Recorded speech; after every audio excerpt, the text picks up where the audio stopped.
Es decir, y además el salario real sube. Esto quiere decir que se produce una mejora fenomenal. Esto es como creer que si viene el progreso tecnológico vamos a estar peor. Entonces, eso es un punto no menor. Digamos, hacia el final de la presentación, yo voy a tener una posición muy crítica, pero profundamente crítica, ¿sí?, de la idea del óptimo de Pareto. El óptimo de Pareto describe una situación en la cual, digamos, vamos a tomar una situación. Si la situación es óptima de Pareto, yo puedo mejorar a alguien sin perjudicar a nadie. Entonces, digamos, ¿qué hago? Agoto esas ganancias hasta qué punto, que llego al óptimo de Pareto. Es decir, el óptimo de Pareto es una situación donde yo no puedo mejorar a alguien sin que empeore otro. ¿Está claro? Ahí agoté todas las ganancias de bienestar. ¿Hasta ahí me sigue? ¿Estamos todos ahí? Bueno, ahora supongamos lo siguiente. Sucede que encuentro el invento que permite que vivamos de modo eterno. Curamos todas las enfermedades, curamos todos los males, vivimos eternamente jóvenes. Una fiesta total todo el tiempo, porque además van a sobrar los bienes. No va a faltar el pelotudo que diga: che, pero a los sepultureros le va a ir mal.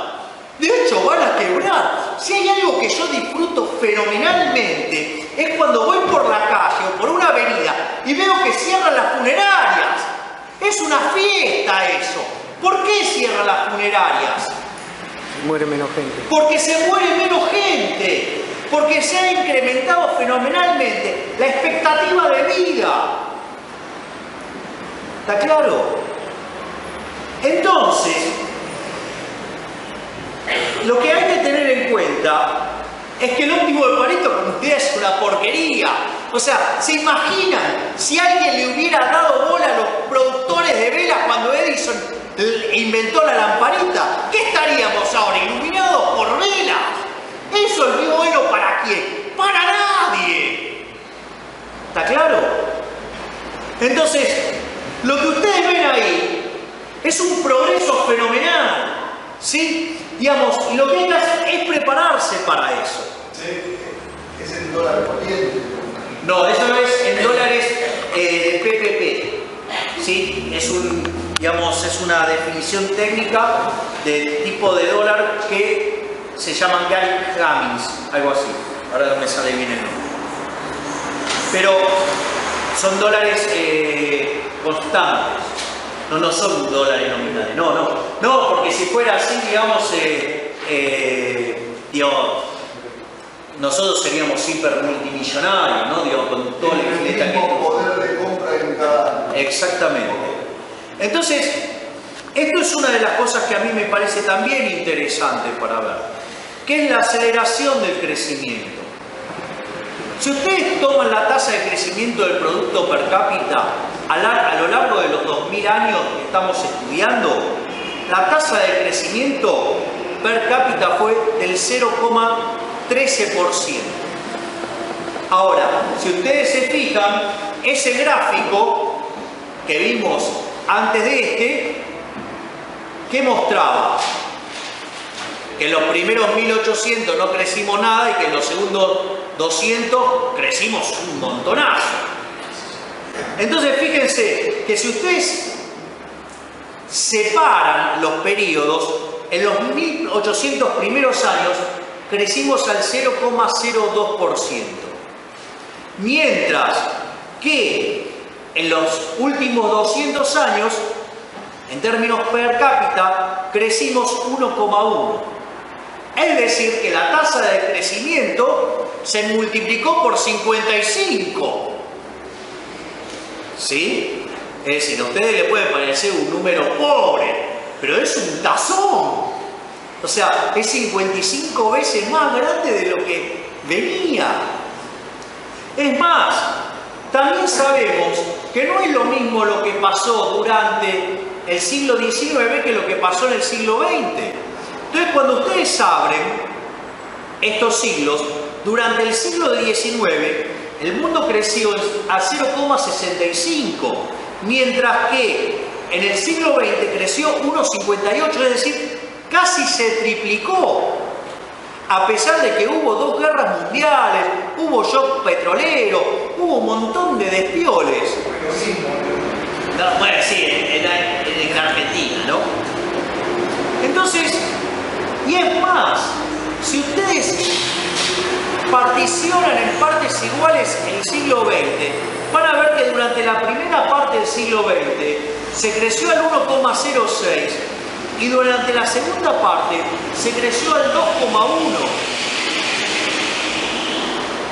¿Sí? Quiere decir que la tasa prácticamente en la segunda mitad se aceleró.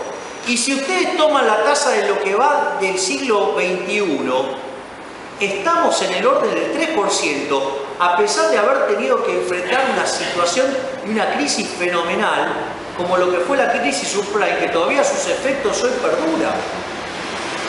Entonces, digo, y acá también es importante tener en cuenta, porque hay algunos economistas que dicen, al final vieron, no pasó nada. No pasó nada porque, digamos, Bernanke demostró ser a la postre el mejor banquero central de la historia.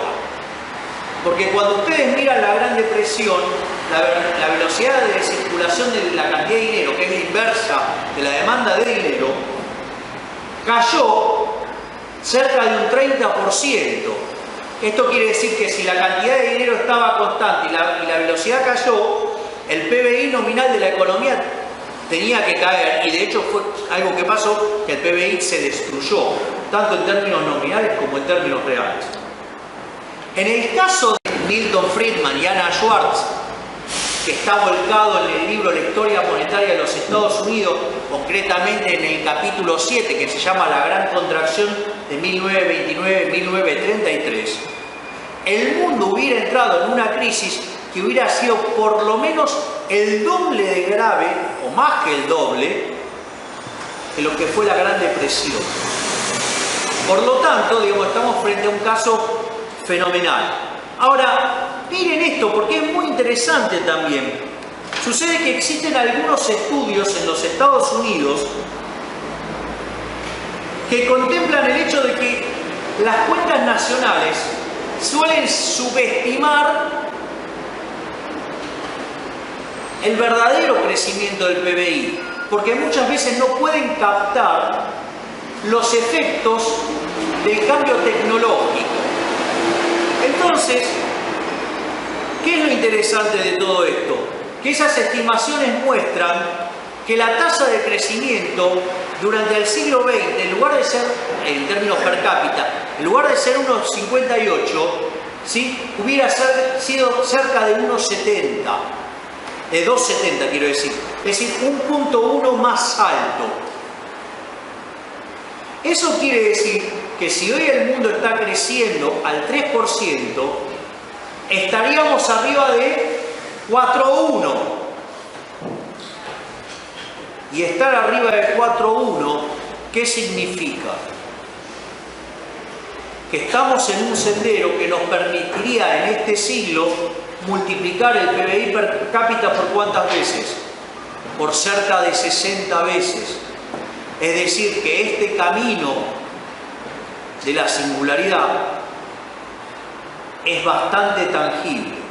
De hecho, fíjense que este gráfico también es muy interesante, que es la cantidad de tiempo que tarda la economía en duplicar su PBI per cápita.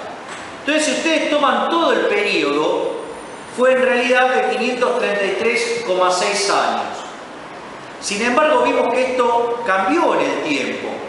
Entonces, cuando uno toma los primeros 1800 años, el PBI per cápita crecía una tasa que demandaba su duplicación 3.466 años. Ahora, si tomamos lo que fue la tasa para los 200 años siguientes, ese número cayó a 63,36. Si ustedes toman lo que pasó, ¿sí?, en el siglo XX, esa tasa, esa cantidad de años cayó 44,2. Si toman los últimos 50 años del siglo XX, la cantidad de años para duplicarlo fue de 33. Y hoy estamos en 23 años. Es decir, que ustedes lo que están viendo con todo esto, ¿qué es?